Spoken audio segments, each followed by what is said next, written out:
Bismillahirrahmanirrahim. Assalamualaikum warahmatullahi wabarakatuh. Alhamdulillah pada tanggal 1 Ramadan ini di bulan yang penuh berkah kita launching PPDM Podcast. Dan alhamdulillah juga kita kedatangan tamu yang luar biasa. Beliau sosok inspiratif dan role model di dunia pendidikan, khususnya di lingkungan pondok pesantren seluruh Indonesia. Beliau Pak Dr. Imam Syafi'i. Selamat malam Pak. Selamat malam, Assalamualaikum warahmatullahi wabarakatuh. Waalaikumsalam warahmatullahi wabarakatuh. Jadi kita bincang-bincang santai ini Mak. Gimana sih Pak kok bisa sampai kondisi saat ini? Jadi kalau di role model pendidikan itu jadi hero gitu Pak. Jadi Ya. Kalau boleh tahu asalnya dari mana Bapak? Ya, alhamdulillah saya sangat mencintai dunia pendidikan ini karena saya memulai karir mulai jadi guru madrasah honorer ya, jadi guru madrasah, guru honorer madrasah, kemudian jadi wakil kepala madrasah dan sampai hari ini juga saya menangani yayasan yang juga ngurusi madrasah dan pendidikan ya. Ini alhamdulillah, makanya saya rasanya dari awal karir tidak jauh-jauh dengan dunia pendidikan. Iya Pak, kan dunia pendidikan di Indonesia ini ada model sekolah umum sama madrasah itu ya Pak. Kenapa sih Pak kok harus memilih madrasah nggak di dunia umum, sekolah umum biasa, pendidikan umum biasa begitu Pak? Saya sekolahnya malah dari SD, SMP, SMA dulu, kemudian di Fakultas Tarbiyah. Yeah. Tetapi sejak saya belajar di dunia pendidikan, sejak saya ngabdi di pendidikan ya alhamdulillah di madrasah itu. Jadi madrasah saya kira saya cukup lama ikut bergabung menangani madrasah ini ya. Jadi alhamdulillah sekali lagi, dan anak-anak saya semua juga lulusan dari madrasah semua. Jadi dari SD madrasah ya Pak? Saya SD negeri, SMP negeri, SMA negeri ya.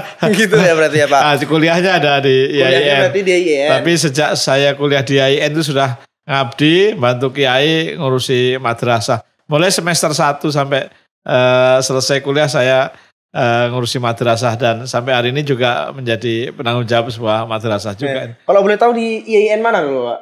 Ya, saya waktu itu sekolah SMA-nya di Jember ya. Kemudian kuliah pertama di Universitas Cendrawasih di Papua. Di Papua. Ya, terus DO pindah lagi ke IAIN Samarinda. Dan sejak mulai semester 1 saya juga punya kegiatan sebagai guru honorer di madrasah. Ya alhamdulillah tahun 87 saya sebagai guru honorernya ya. Sekarang saya jadi salah satu ketua yayasannya ya. Alhamdulillah Pak, luar biasa sekali. Ini kan unik ya Pak. Awalnya di SMA di Jember ya Pak. Kok bisa terbang sampai ke Papua di Uncen itu gimana Pak? Universitas Cendrawasih ini. Ya kebetulan waktu di SMA saya jadi ketua OSIS ya. Ketika jadi ketua OSIS sering sambutan di depan teman-teman itu, di sekolah itu. Saya bilang saya nanti akan menjelajah Nusantara, saya bilang. Alhamdulillah. Saya akan buktikan setelah pertama kali kuliah saya ingin di ujung timur sana, maka pilihan saya di Universitas Cendrawasih di Papua itu ya. Luar biasa sekali ya Pak. Tahun berapa itu berarti Pak waktu di Papua itu? Di Papua tahun 85-86, terus mulai 87 saya pindah di Kalimantan Timur di Samarinda itu. Ya. Pindah ke desa di Samarinda. Di Samarinda pun sendiri juga itu ya Pak? Ya. Atau ada keluarga mungkin Pak? Nggak ada siapa-siapa, saya tinggal di pesantren. Oh tinggal di pesantren. Jadi mulai semester 1 kan ikut kiai ya berarti ya? Ya, saya ikut kiai langsung suruh. Sebenarnya saya pengen mondok sambil kuliah, tapi ternyata malah suruh bantu kiai sambil ngajar itu. Luar biasa ya. Akhirnya nggak pernah sempat mondok di situ. Sampai mulai guru honorer tadi sampai jadi ketua yayasan sekarang.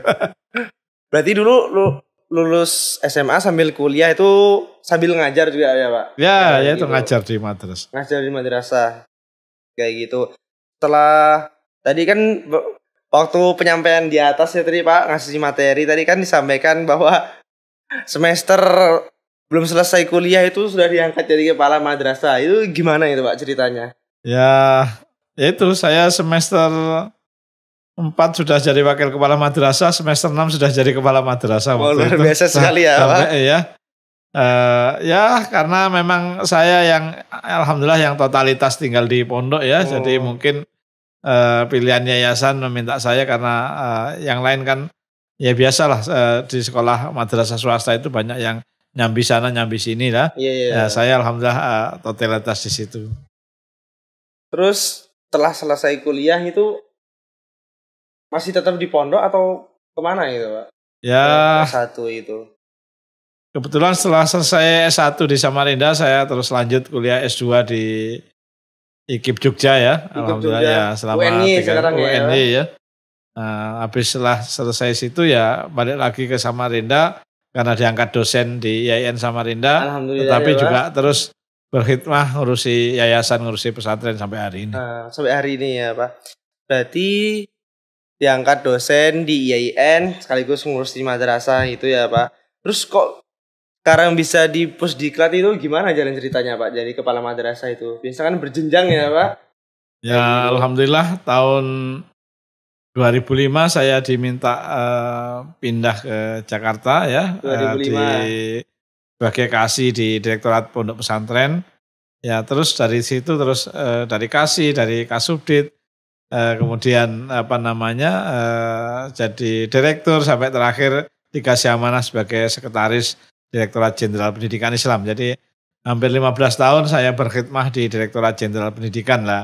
Di sini yang saya terus berkomunikasi, bertemu bersama-sama dengan teman-teman dari madrasah, pesantren dan guru-guru PAI alhamdulillah itu. Ya, kalau di Direktorat Jenderal Pendidikan Islam itu biasanya ngurusin apa aja itu ya Pak?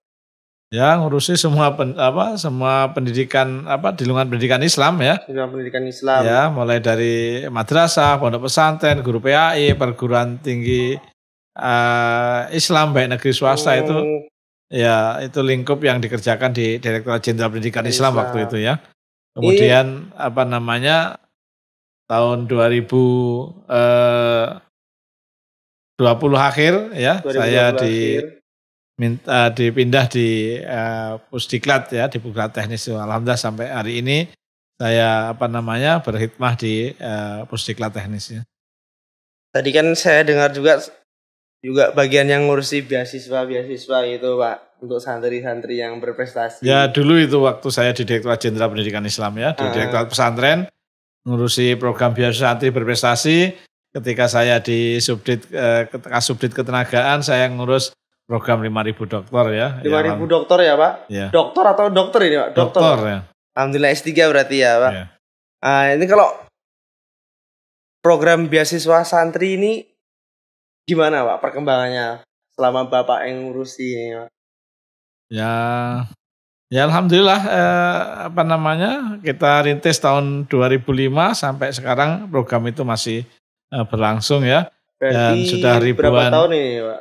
Sudah ribuan santri yang lulus di berbagai kampus nih alhamdulillah. Alhamdulillah ya Pak. Saya termasuk kemarin seleksi tapi alhamdulillah belum lolos. Terus tadi kan disampaikan juga Pak, Bapak nih sangat menginspirasi sekali sebagai guru, termasuk berkembang juga mengelola lembaga pendidikan. Kalau lembaga yang didirikan atau dikelola ini apa ya Pak sampai saat ini? Ya di luar dinas di Kementerian Agama saya sebagai salah satu ketua yayasan atau pembina yayasan di pesantren di Mujahidin Samarinda yang di situ mulai RA sampai perguruan tinggi ya. RA sampai perguruan tinggi. Kemudian saya di Jakarta di Bogor khususnya ya mendirikan sejak 2008 mengelola pesantren mahasiswa ya namanya pesantren Pondok Pendawa ya. Pesantren Entrepreneurship Pemuda dan Mahasiswa. Alhamdulillah hampir 100 lebih santri-santri yang sudah sarjana yang ikut di Pondok Pendawa itu ya. Ada 15 orang lebih yang sudah jadi lulus S2 dan alhamdulillah. Beberapa orang yang sedang melanjutkan S3 ya ini alhamdulillah sekarang. Berarti di Bogor 1, di Samarinda 1 ya Pak ini. Ya beberapa yang kita bina sebenarnya tapi saya lebih fokus sekarang karena tinggal di Jakarta ya yang ada di Bogor itu. Ya paling 2 bulan 3 bulan sekali yang ada di Samarinda ya tetap terus kita komunikasi. Kalau tantangan yang besar nih Pak, kalau mengelola lembaga pendidikan yang satu rumpun dari RA sampai perguruan tinggi itu apa saja Pak? Kan ini kan luar biasa nih ya Pak, dari RA ada, MI ada, MTS ada, sampai MA dan perguruan tinggi ini kan Pak. Ya. Nah, prosesnya itu gimana juga Pak? Ya, makin banyak yang diurusi ya tentu masalahnya makin kompleks ya. Iya Ya. benar ya. Tetapi kalau itu sudah berjalan biasanya ya alhamdulillah saya merasakan sejak tahun 87 ngurusi yayasan itu sampai hari ini ya insya Allah belum ada gaji yang tertunda dan sebagainya ya. Dan kita bisa membangun terus mulai tanah 1/4 hektar tahun 87 sekarang sudah punya 10 hektar lebih ya. Luar biasa. Kemudian dari dulu hanya MIMTS sekarang sudah mulai RA sampai perguruan tinggi. Yang penting ada komitmen kebersamaan seluruh pengurus ya sama visinya ya. Terus soliditas kerjasamanya saya kira semuanya bisa berjalan bagus. Waktu penyampaian materi di atas tadi kan Pak, gimana sih jadi guru yang inovatif dan lain sebagainya, kreatif itu bisa ngayomi seluruh siswa, baik yang modelnya pintar ataupun yang kurang berprestasi dan lain sebagainya gitu. Ya, prinsipnya dimulai daripada guru itu sendiri ya, bahwa pertama dia harus betul-betul mencintai profesi sebagai guru itu penting. Dengan seperti itu ya, mereka akan sangat produktif mengelola pembelajaran. Karena dia sangat mencintai profesi, maka dia tentu dalam situasi apapun berhadapan dengan anak didik yang model apapun dia senang, dia gembira, bahagia. Nah di sini akan berdampak pada kenyamanan siswa belajar. Ada 4M yang sering saya sampaikan di sini tentang mengajar itu. Pertama menantang, kedua merangsang, ketiga menyenangkan, dan keempat adalah manfaat. Nah, bagaimana memberi pembelajaran yang menantang ya, bagaimana memberi pelajaran yang merangsang, memberi stimulus ya, karena yang kita itu nggak bisa membuat pintar anak dalam kelas, tetapi sesungguhnya yang paling penting bagaimana memberikan stimulus pada mereka dan akhirnya dia mau belajar lebih lanjut. Karena nggak mungkin pintar itu dalam kelas, tapi kalau dia mau belajar lebih lanjut itu yang membuat dia belajar. Dan tentu yang ketiga menyenangkan ya. Jadi kalau namanya udah nggak seneng, boring di kelas, pasti apapun yang disampaikan oleh guru tidak akan bisa diterima. Jadi bagaimana kita bisa menciptakan model menyenangkan. Dan keempat tentu orientasi pada manfaat. Apa yang kita berikan ini kita usahakan memberikan manfaat bagi kehidupan anak-anak di masa yang akan datang. Makanya saya sering menyampaikan guru harus punya penampilan yang modis ya. Bukan modis potongannya saja ini, tapi juga jahitannya modis ya. Maksud saya jahitannya itu ke dalamnya ya. Maka modis di sini saya artikan pertama menjadi guru yang moderat, kemudian inovatif, dan ketiga inspiratif. Ini penting ya. Bagaimana kita membuat sosok guru yang seperti ini yang saya kira penting dan ini dibutuhkan saat ini, saya kira itu. Iya, terus yang terakhir ini Pak, apa sih Pak pesan Bapak untuk seluruh tenaga pendidik dan kependidikan di lingkungan Pondok Pesantren Darul Ma'arif Sintang ini Pak? Ya, kalau sekilas saya ketemu hari ini ya, saya kira semua sangat enjoy ya, semua senang ya, dan sangat kompak tadi ya, dan itu juga menunjukkan ketika mengikuti seminar tadi ya, banyak hal-hal yang disampaikan yang saya kira itu bagian daripada inovasi yang dilakukan di pondok ini dan bagaimana mereka juga penasaran ingin terus mengembangkan ya ide-ide baru, gagasan baru yang ada di sini. Saya yakin ini karena kekompakan pada Dewan Guru yang ada di sini, saya lihat perkembangannya kan luar biasa dari sekian tahun yang pernah saya kunjungi dan sekarang sudah luar biasa. Dan yang paling penting itu kan kalau mau melihat mengukur keberhasilan sekolah itu ya alumninya di mana ini ya.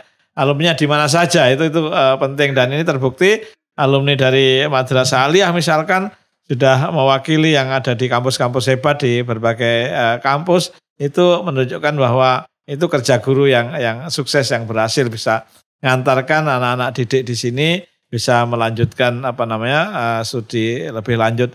Dan saya kira ukurannya tidak hanya yang kuliah saja, tapi Yang penting lulusannya nggak ada yang nganggur lah ya. Oh ya. gitu ya Pak.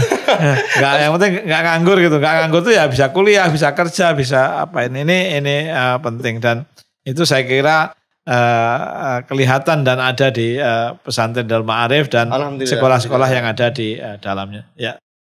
Bagi pemirsa yang menyaksikan podcast ini, kami mengucapkan selamat menunaikan ibadah puasa seluruh umat Islam di Kabupaten Sintang khususnya dan seluruh dunia pada umumnya. Kami tutup podcast pada hari ini. Assalamualaikum warahmatullahi wabarakatuh.